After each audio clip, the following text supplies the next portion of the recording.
Hi everybody, in this short video we're going to start looking at data-based questions and how we can approach them. I'm going to make two videos in this short series and the idea is to look at one SR question and one HR question and try and look at how they're different, how they're similar and the sort of things that you'll have to do in them.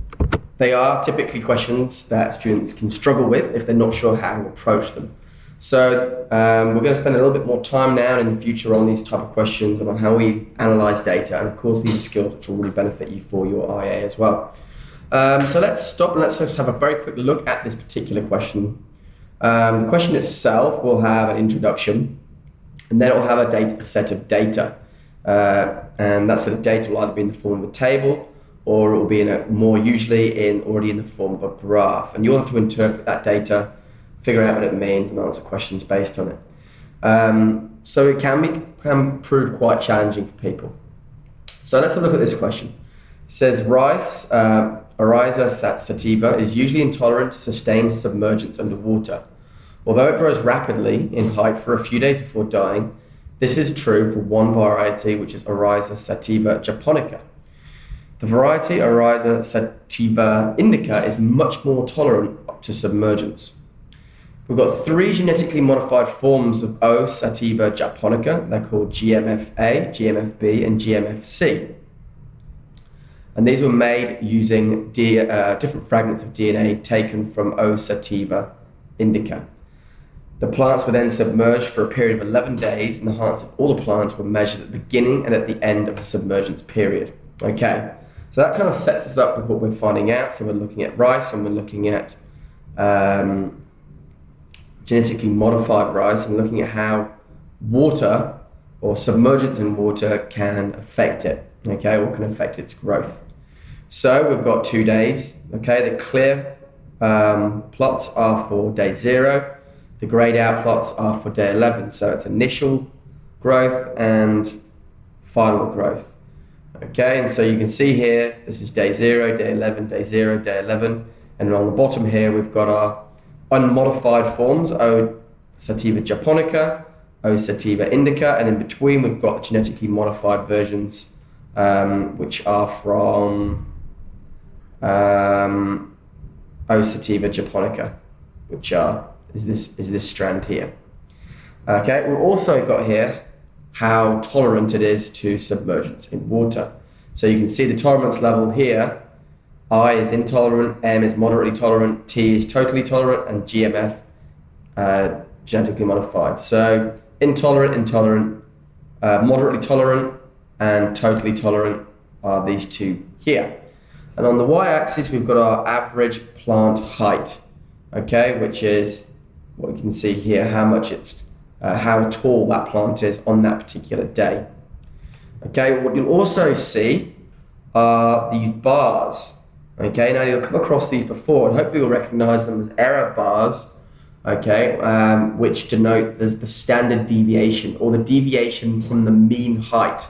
Okay, so gives us the spread of data from the mean. If the mean is the bar, okay, the standard deviation is the spread of data around that mean, so above the mean and below the mean, okay? And we'll come back to that later because that's quite a common feature of something that shows on our data. All right, so let's have a look at the actual questions.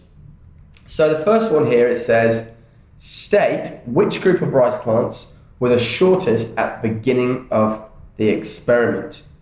Okay, so hopefully with this, you're going to remember you've got these words, and these words are very important. In this one, state, okay? So when we look at our list of command terms, which you need to be familiar with before you start looking at these questions, what does state mean? Well, it means give a specific name, value, or other brief answer without explanation or calculation. So it's a specific name, value, or brief answer, okay? So all it wants is basically the name of one of the group of rice plants that were the shortest. So let's have a look here. So at the beginning of the experiment, we're obviously talking about day 0. So day 0 is these days. So you can see the average height or the average plant height here. And if you look along it, the average plant height for GMFC is only about 12 and a half centimeters, okay, on day 0. So you can see here, this is obviously the lowest one. So the answer to this question is GMFC, okay? That is the modified, that is the variety of plant that was the shortest at the beginning. Okay, the next question says calculate the percentage change. So again, calculate is one of our command terms, and it basically just means find a numerical answer showing the relevant stages in the working. Okay, so you've got to show the relevant stages in the working. So when you're doing this question, calculating percentage change is one of the calculations that you need to know how to do, and it's not difficult. Okay, because all you need to do, all right, is apply a calculation. Okay, so we're looking at final value. Okay, I'm going to delete this line because it's obviously just going to be really annoying. I'm going to delete all these, in fact. So we're looking at final value minus initial value over initial. Okay, and that will give us our result as a decimal, and then of course we need to change that into percentage by multiplying it by 100. So we want to look at the percentage change in height for O. sativa japonica unmodified. Okay, so O. sativa japonica unmodified is here. So what's our final value? Well, the final is what it is on day 11. So the final is 50. Okay, so we're going to take our number of 50. We're going to divide it by our initial value, which was, looks to me like 22. And we're going to divide it, well, I don't know why I've done that, 50 minus 22 over 22. And then we're going to multiply that by 100. Okay? And the percentage change that we've got, well, you can see here that it's gone from 22 to 50. So it's obviously going to be an over 100% change. So the actual value that you're going to come out with is 127%. Okay?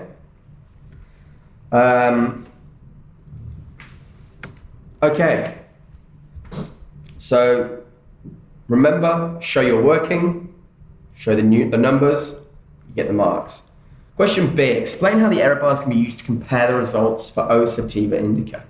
All right, so O. sativa indica. It's here, look. Now, here are our error bars. You can see our means here. All right, so the top of these bars indicate our means, and the error bars, remember, indicate our spread of data around the mean. Okay, so what they really indicate to us is our uncertainty. All right, or the spread of data around the mean. They give us an indication of the uncertainty of the data, or the variability of the data. Now you can see that the means aren't so far off one another, okay? But in science, of course, we need to figure out whether there is a significant difference between those means. And one indication that means are not significantly different is when the error bars overlap one another. So you can see this error bar and this error bar are overlapping. This error bar is overlapping with this error bar. And so that is an indication, okay, that there is no significant difference between this mean and between this mean.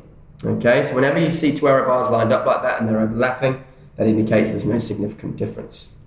So, in terms of my written answer for this, again, I'm just going to delete all these because this is going to be bloody annoying. All right, I want to try and get these 2 points. All right, first of all, I'm going to get a point for saying bars show uncertainty. Okay, or spread of data around mean. Okay, I'm going to get marks for saying error bars are the same height.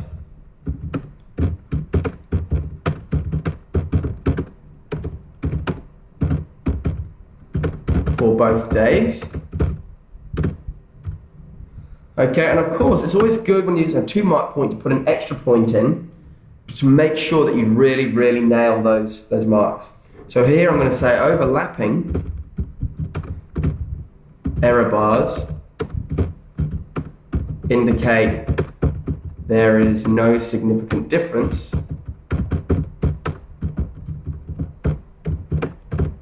between the means. Okay? And that way, I'm going to make sure that I've hit all my main points there.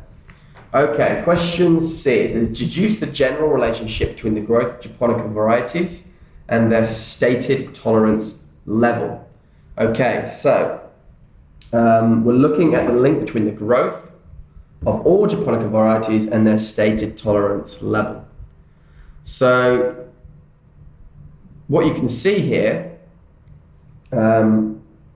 is that these intolerant varieties, hopefully you'll be able to notice that they've grown a lot more than the ones that are tolerant. So the growth rate between day 11 and day 0 has been much greater when in the varieties that are more or are less tolerant to submersion in water. Okay, and that's the link. So it's an inversely proportional relationship. The more tolerant they are, the slower the growth. All right. Okay. All right. Next question says, outline the use of the binomial system of nomenclature in Oryza sativa. So I'm not going to spend too long on this one because it's not something you've actually covered yet. But when you cover evolution and classification next year, you will come to look at this system in a lot more detail. But basically, the binomial system of nomenclature tells us two things. It gives us the first name, okay, Oryza. Now, this is what we call the genus. Okay, the second name, and it always starts, the first name always has a capital.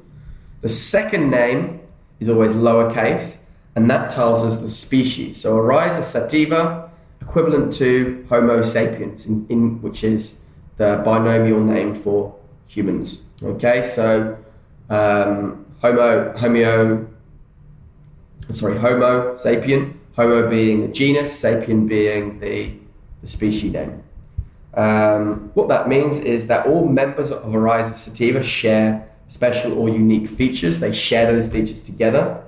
The two names that we have here are making what we call a unique combination to designate that particular species.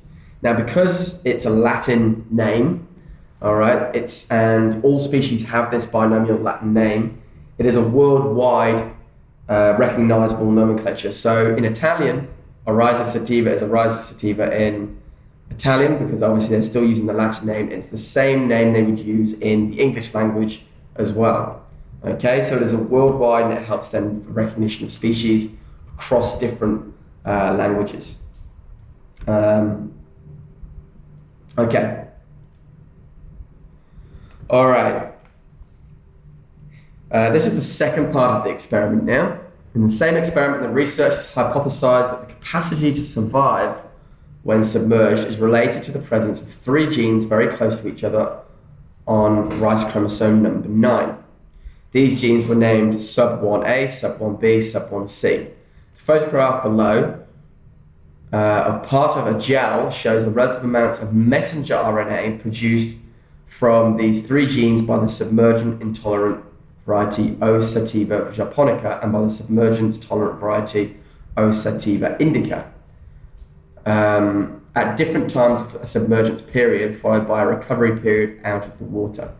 So basically it's the amount of messenger RNA. Remember, messenger RNA is what is being made. So DNA obviously is split and then it's transcribed into messenger RNA and then translated into polypeptides and made up into proteins. Okay, so basically how much of this messenger RNA is visible indicates to us how much of that our messenger RNA is being transcribed on that particular day.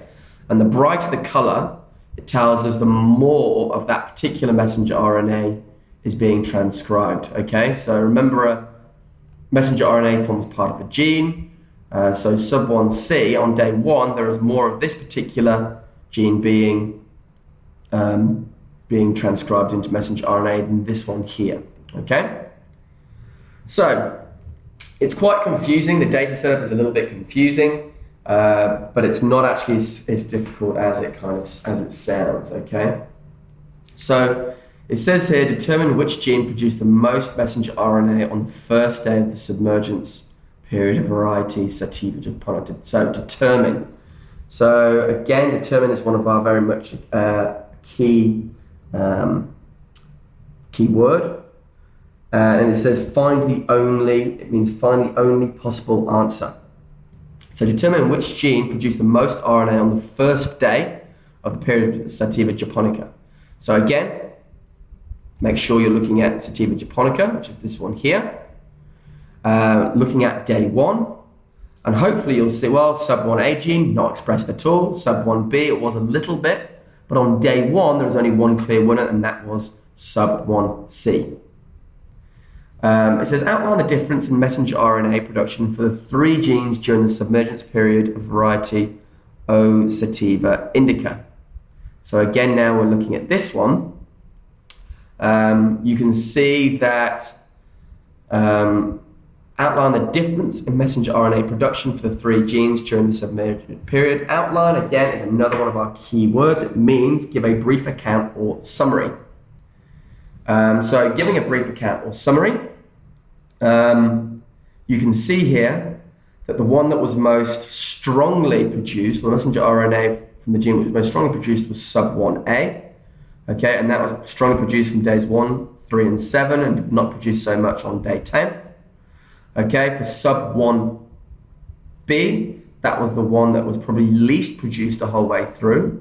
Okay, from days 1 through to days 10. Okay, it's the most faded out. And sub1C was probably intermediate, but it was only produced on days 3 and 7. Okay.